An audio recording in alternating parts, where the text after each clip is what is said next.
Yes! Sige, kaya mo yan. Mamaya na yung Red Horse kasunod niyan pampanlaw.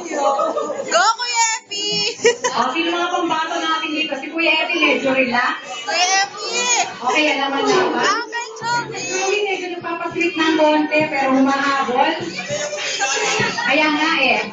Okay, yung mga girls natin dito, medyo ang lalakas ha. Malalakas ang minom yung mga girls.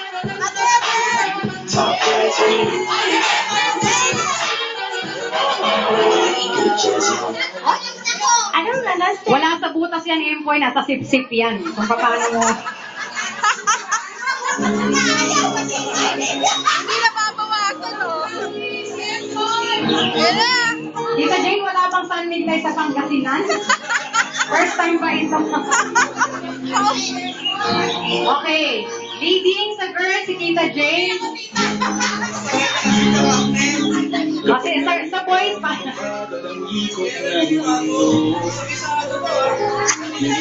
Dapat si Dave sumali. Sukat yan. Sukat yan. Yay! Panalo si Tita Jane. Dahil first time nakatikim ng San Miguel.